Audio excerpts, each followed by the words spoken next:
Hello and welcome back to the channel. Just getting ready to go on my morning run. So before we get into the morning run, I always start with a dynamic warm-up.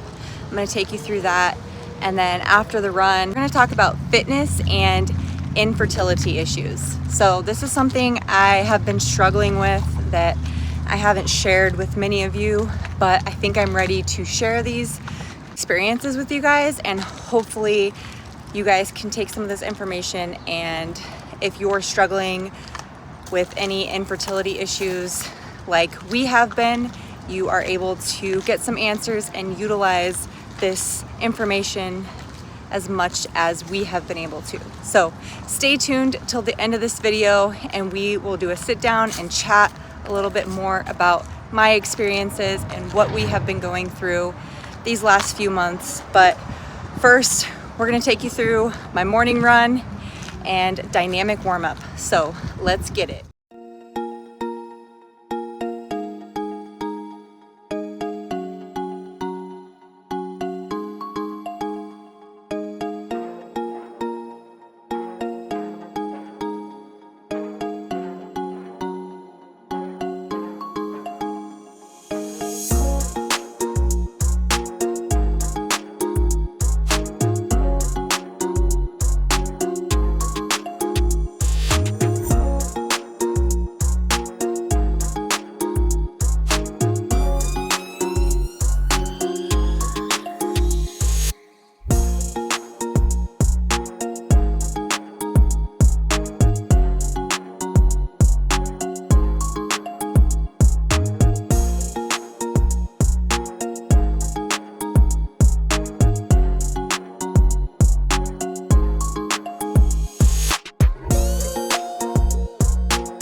All right, we just got done with my morning run. We did 3 miles and we stayed at an aerobic heart rate, so in that 140, 145 range.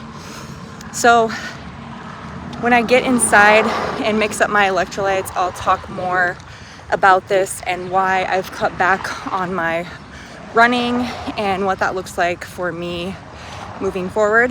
So let me go mix up my electrolytes because I'm sweaty, and we'll chat more.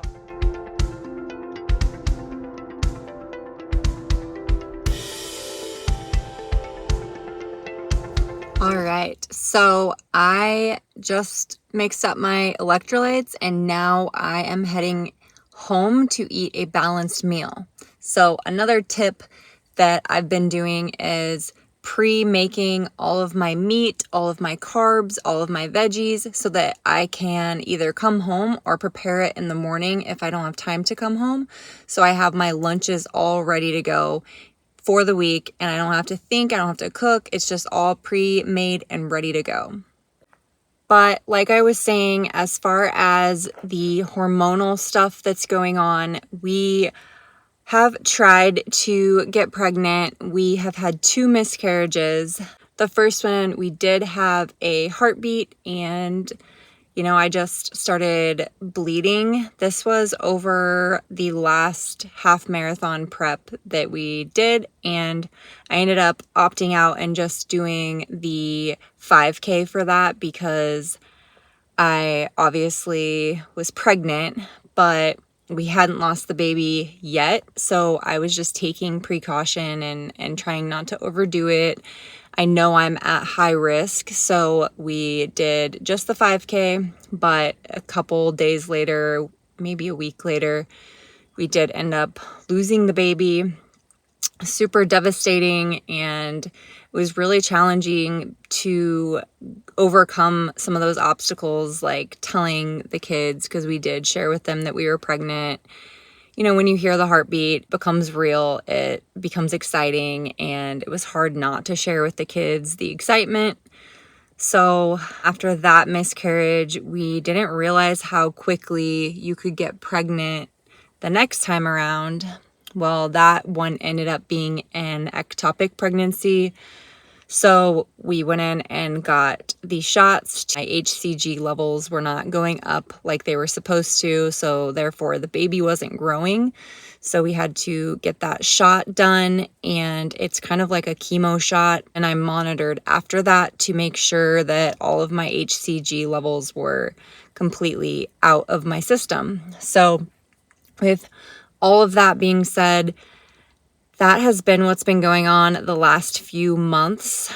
I don't love to get personal, but I also realize that there's a lot of people out there that struggle with these same issues. And the more that we just internalize these things that we go through in life, the less likely we will have a team to support us. And I do believe that having a community and people surrounding you that understand and go through these things, having people around you and surrounding you is so much easier to get through these things. So that is our story. As of right now, we are just trying to get my hormones to get back to normal. I did have my first regular cycle, so that was good. It was really heavy, so it wasn't good, but it's good to see that things are getting back to normal. I will do a blood test draw here soon just to make sure everything looks good. As of right now, we're not actively trying to get pregnant because obviously I'm still dealing with some of those emotions. I am going to therapy to help with coping with these challenges. So that has helped me a lot, going through therapy and dealing with the emotions instead of just trying to move forward and move on with life. We have to deal with the emotions. I know that's easier said than done, but that is my number one tip, is allow yourself to deal and feel those emotions, because the more that you push them aside or don't allow yourself to internalize them, the more you're going to struggle to move forward. So the therapy sessions has really allowed me to, go through these feelings and allow myself to grieve through the process. So that is a number one tip for me, is to go through therapy, allow yourself to grieve through the process. But with that being said, like I said, we are just focusing on overall health, getting back to some normalcy. So next we'll talk about my workouts. I know I mentioned that I was going to cut back on some of my running. I think that my body has been going through enough stress, so I've taken a little bit of a step back to allow my body to recover through all of this. With that being said, that doesn't mean that I'm never going to run a half marathon again. It's just this phase in my life, I really need to allow my body to recover. So I've been doing one run that's usually like 3 or 4 miles during the week, and then I'll do one day of sprint intervals if I'm feeling up to it. I'm really listening to my body. Every morning I go for a walk and listen to some podcasts or just meditate and try to naturally wake up and naturally allow myself to feel what I'm feeling. That's another thing that's really helped me, is having my mornings to myself and not jumping out of bed, grabbing a cup of coffee and running out the door to get to work. I'm allowing myself to gradually wake up, go for those walks, eat a balanced breakfast, get in my electrolytes, and then have my coffee, and then get through the day. So just a few tips that have helped me throughout this journey. And if these are helpful If these tips are helpful for you guys and you want to hear more about this journey and this process, I'd love to go in full depth on this. I just wanted to give you guys a brief overview of what we personally are going through and how I am overcoming some of these challenges. Like I said, these are not the end-all be-all answers, but I'm going through this right now, still currently going through it. So I just want to share my journey and hopefully inspire some other people to open up and share their journeys as well. I hope you guys enjoyed this video, and if you want to hear more content just like this and you want me to go further in depth into some things that I'm currently doing or going through and you enjoyed this content, please comment below and we'll see you guys in the next video.